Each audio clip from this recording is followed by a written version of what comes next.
딱딱하고 날카로운 차가운 이물질이 팔의 가장 연약한 피부를 뚫고 들어왔다. 적응되지 않는 공포를 애써 참는다. 누가 뭐라 하는 사람도 없는데 말이지. 몇 초간의 아픔을 참고서 바이오 해저드 그림이 그려져 있는 방으로 들어가면 거대한 훌라후프처럼 생긴 곳으로 들어가기 위해 눕고 들어오기 전에 맞았던 알러지 부작용 주사액이 차갑게 혈관을 타고 돌면 플라스틱 찌개 같은 맛이 난다. 역겹다. 다른 세상으로 갈 것만 같은 CT 기계에 누우면 또 다른 주사액이 들어온다. 조영제. 요거 갈수록 적응이 안 되는 느낌과 맛. 모갈에 식도를 타고 똥구멍까지 순식간에 뜨거워진다. 똥구멍이 헐거워지는 느낌. 금방이라도 아래에 묵혀 있던 것들이 쏟아질 것 같다. 아프고 무서운 것보다 쪽팔림이 더 싫다. 죽을 때 죽더라도 똥 싼 모습은 보이고 싶지 않다. 이어서 참을 수 없는 구토가 밀려온다. 금식을 했기 때문에 나올 것이 없다는 것이 다행이다. 검사는 순식간에 끝이 났다. 10분쯤. 다시 체열실로 가서는 조영제가 들어갔기 때문에 다른 쪽을 뚫어야 한다. 검사의 종류에 따라 채취되는 혈액의 양도 달라진다. 오늘은 6개나 내 것이 아니게 되어진 붉은색 액체를 보니 다시 구토가 밀려온다. 은근하게 밀려오는 게 잠시 따끔한 주사바늘보다 이게 더 무섭다. 맨날 피 뽑는 일이 일인 사람인지라 그런지 이것도 순식간에 끝은 났지만 나의 시간은 계속 더디어진다. 병원 로비에 앉아서 양쪽 팔에 빵꾸를 붙들고 멍하니 손으로 안 누르면 뽕쟁이 같은 팔로 변하고 만다. 시커먼 멍도 들고. 식욕으로 이어지지 않는 허기가 밀려오고 다시 구토감이 밀려오고 무력감도 같이 오고 로비 의자에 자리 잡고 잠시 눈을 붙인다.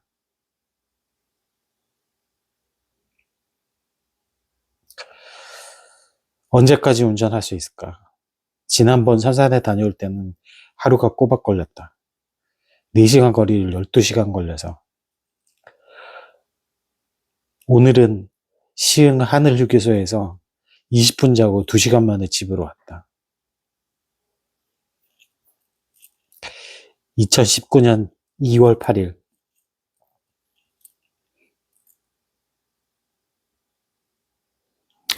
(2020년 5월 30일) 어제 CT 찍으러 병원에 다녀왔다. 조영제 알러지 때문에 알러지 주사 처방을 먼저 하는데 오늘따라 플라스틱 찌개 맛이 더 강하게 올라온다. 원통 안에 들어가면 조영제가 목구멍에서 항문까지 뜨겁게 훑고 지나가고 나니 구토가 더 심하게 밀려오고 재채기와 콧물에 이어 기도가 막혀온다. 급성 호흡 곤란이 오니 공황이 온다. 내 나름대로 이름을 붙여놨었다. 밀도의 세계라고.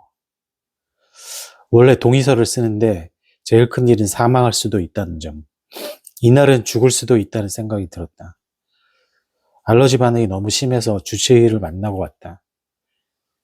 약 처방을 받고 약 사서 먹고 병원 지하 주차장에서 잠깐 가면 상태로 있었다. 끝난다는 공포가 아니라 고통에 대한 공포. 호흡곤란이 좀 지속되면 가슴이 뻐근한 게 그 자체가 꽤나 많이 괴롭다. 30번 정도 지나니 정상으로 돌아왔고 정신건강의학과 진료까지 마치고 나니 핑 돈다. 14시간 금식 이후라 혈압도 낮아져서 세상이 0.7배속 정도로 움직인다. 하하, 재밌다. 0.7배속의 세상에선 평소 운동 소요 시간이 1.4배 늘어난다. 그러니까 시간이 그만큼 더 걸린다는 점. 이건 재미없다. 힘들고 짜증난다. 잘 가는 쌀국수집에 가서 안심 힘줄 쌀국수 시켜서 청양과 숙주를 국수만큼 넣고 칠리 소스 듬뿍 국수 절반 정도 먹었을 무렵 시간이 다시 1배속으로 돌아온다. 돌아오는 길에 토마토 농장에 들려서 참외 한 보따리와 요즘 최애하는 데저 토마토 한 박스 샀다. 원래 여름에 수박 참외 킬러인데 당분 자제하느라 잘 안 먹고 GI 지수 낮은 딸기와 사과 먹는데 요즘은 데저. 근데 요놈이 쬐끄만 게 더럽게 비싸다. 작은 거 6개, 7개 8,000원 정도에 마트에서 파는데 농장에선 작은 박스로 한 박스에 10,000원. 득템. 집으로 오는 길에 간만에 유튜브 내 재생 목록을 틀어놓고 고래고래 따라 부르면서 왔다. 오는 길에 리터당 100원이나 싼 휘발유를 넣고 쭉쭉 뚫리는 길을 부드럽고 날렵하게 질주해서 집으로 왔다. 오는 길에 잠시 아버지한테 들려서 맡겨놓은 강지 데리고 기가.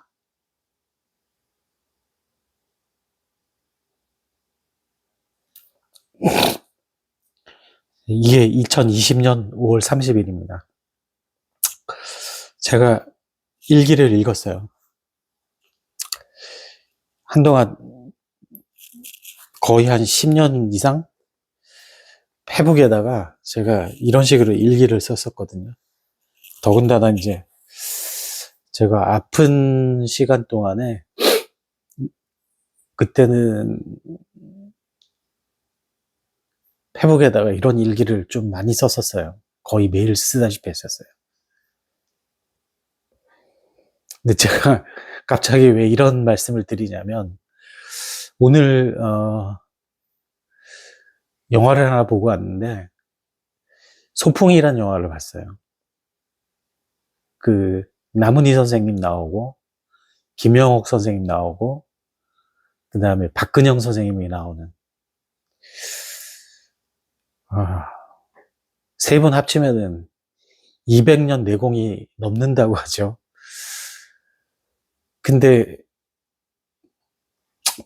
제가 이 영화에서는 뭐 영화적으로 어떻고 저떻고 뭐 시나리오 어떻고 저떻고 이런 얘기는 하고 싶지 않아요.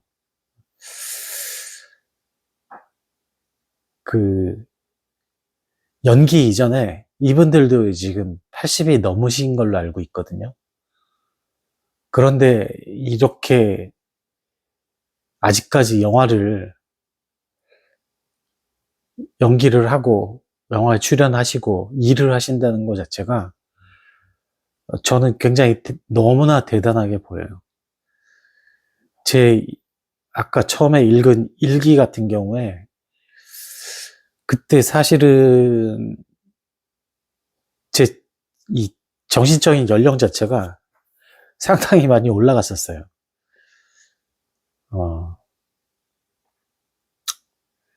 실제로 뭐 시험부 선고를 받았었고 그래서 근데 뭐 우리가 일반적으로 생각하는 그런 드라마틱한 어떤 상황이나 이런 거에 대해서는 생각이 안 나더라고요. 안 나고 저를 제일 괴롭혔던 건 사실은 고통이었어요. 고통. 병으로 인해서 오는 고통이었거든요. 통증, 쉽게 말하면 통증이 이제 제일 힘들었어요, 사실. 그게 희한하게 신체적으로도 그렇고 그 다음에 정신적으로도 굉장히 데미지가 오는 일이더라고요. 이 영화에서도 이제 박근영 선생님은 뇌종양으로 갑자기 돌아가신 역으로 나왔고 그 병을 앓다가 그 다음에 남은희 선생님은 파킨슨 병을 앓고 있는 상황이고 그래서 약을 이렇게 이만큼 먹는데 사실은 저도 이렇게 아직까지도 한 움큼씩 먹어요, 아침에. 진짜로 한 움큼이에요. 그 다음에 김영옥 선생님은 허리 디스크가 완전히 녹아내려가지고 통증 때문에 반일하고 평생 동안 반일을 해서 통증 때문에 움직이지를 못한 상황에서 막 영화에서 그 대변도 지리는, 그러면서 이제 남은진 선생님이 옆에서 둘이 단짝으로 나오는데, 나이 들고 병 들면 당연한 거지. 그게 뭐 창피한 거냐고. 그랬더니 김혁 선생님이 보면서 그게 맞긴 맞는데 난 그래도 그게 싫다. 그래서 막 우는 연기를 하시는 장면이 나오더라고요. 솔직히 말해서 남의 일 같지가 않았어요. 네.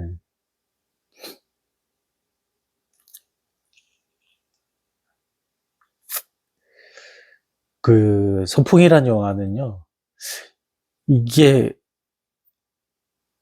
그냥 보통의 감수성으로 보면 굉장히 일반적으로 지나갈 수 있는 스토리예요. 뭐 대사처럼 나이 들면은 병들고 힘 빠지는 거 당연하고 신체적으로 변화가 오는 거 당연하잖아요. 그러니까 당연하다고 받아들일 수밖에 없고, 또 그래야지 또 정신적으로 데미지가 들어오는 거거든요. 그러니까 뭐 그냥 그런데 이게 아파본 사람들은 조금 더 감정이입이 깊이 돼요. 그렇다고 뭐 심파를 뭐 하거나 그렇지도 않아요. 또 그냥 굉장히 어떤 면에서는 냉철해지고 어떤 면에서는 어, 뭐 잔혹한 현실이죠. 그런 상황에서 이제 그 아픈 거하고 아프지 않은 세상하고 이렇게 왔다 갔다 파도 타기를 하면서 외줄에 이렇게 걸어가는 그런 상황이 되는 거란 말이에요. 영화가 그런 면에서는 굉장히 쫄깃쫄깃한 거예요. 그거를 아픈 사람들은 알아요. 아파본 사람들은. 그냥 뭐 감기로 아픈 거 말고 내가 정말 내 목숨이 이제 거의 다 해가는구나 라는 어떤 그 사인을 받으신 분들, 저를 비롯해서 그랬던 사람들은 이게 굉장히 스토리 자체가 그냥 평범한데 굉장히 쫄깃쫄깃하고 무서운 현실인 거예요.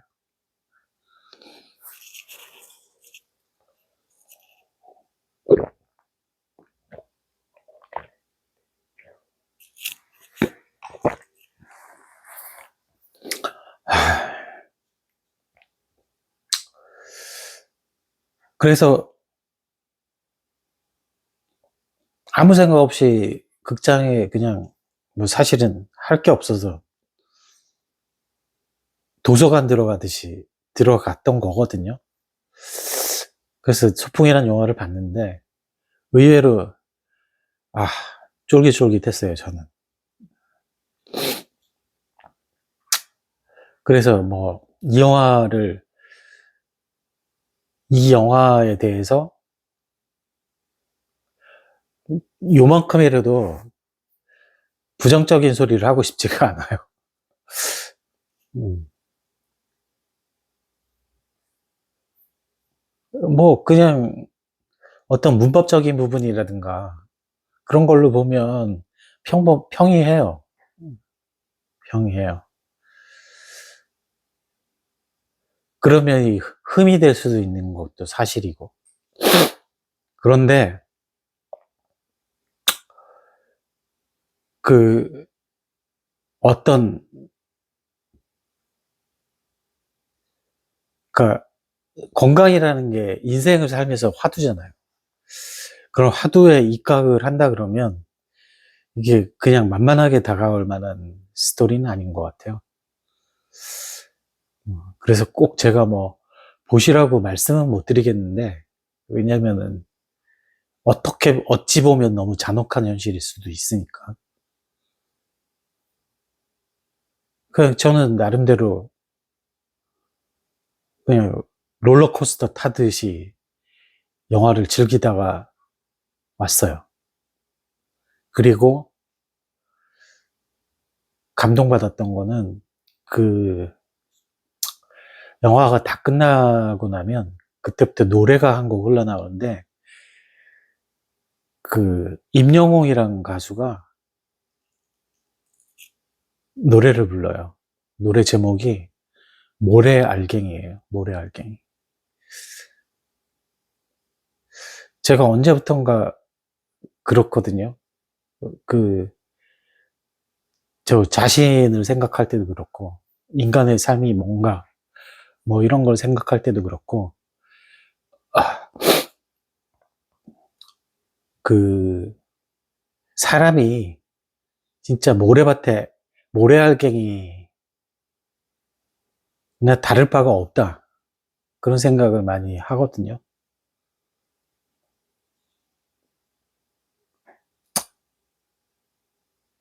그렇게 대단한 세상의 어떤 그 구성원의 하나로서 보면 그렇게 엄청나게 대단한 존재들도 아닌데, 거기서도 살고 싶어서, 영화 내용에서도 살고 싶어서, 그 노인 3명의 자식들은 그냥 죽을 둥 살 둥 살고 있어요. 자식을 키운다는 또 절대 명제가 있고,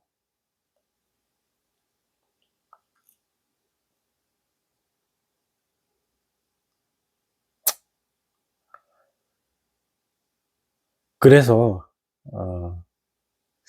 이 영화는 그냥 아무 생각 없이 갔다가 좀 사실은 뭔가 무거운 느낌으로 나왔어요. 네.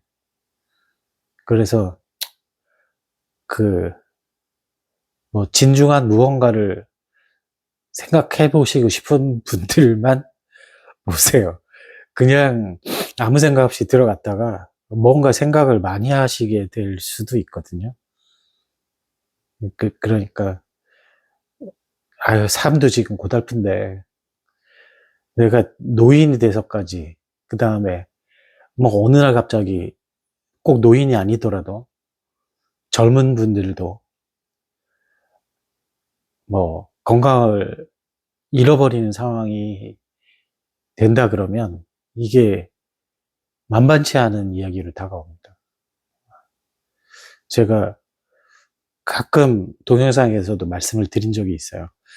제가 우리나라 3대 병원인 뭐, 삼성의료원, 그다음에 서울대병원, 그다음에 아산병원, 그런 데 가보면 병동들이 어마어마한 병동들이 있는데, 그 중에 그게 보면 거의 안병동들이에요. 그 어마어마한 안병동의 3분의 1이 20, 30대 환자들로 이루어졌다는 사실도 되게 안타까운 현실이거든요. 그분들은 나이와 상관이 없어요. 나이와. 그러니까 한 세상을 다 사는 거잖아요. 그냥 어떤 하나의 사이클이 흘러가 버린 거란 말이에요. 그런 이야기였었습니다. 저한테는. 소풍이라는 영화.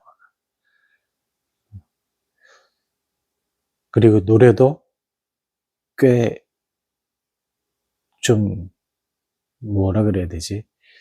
뭐 절절하게 다가왔다 그래야 되나요?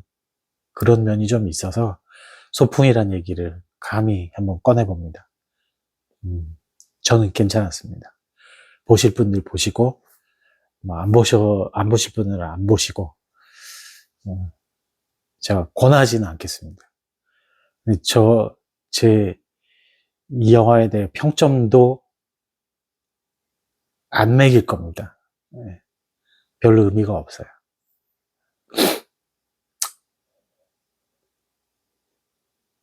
자, 그래서 소풍에 대한 거는 요걸로 마치고요. 이야기는 요걸로 마치고, 끝에다가 임영옥의 모래알갱이 그건 한번 들어보세요. 노래가 좋더라고요. 그러니까, 그것도 다 넣지는 못하겠죠. 저작권 때문에. 지금 그냥 맛배기만 제가 이렇게 할 테니까, 다른 데서 들으세요. 꽤 괜찮습니다. 네. 이상, 소풍에 관한 얘기는 마치고요. 인사드리겠습니다. 우박기였습니다. 감사합니다.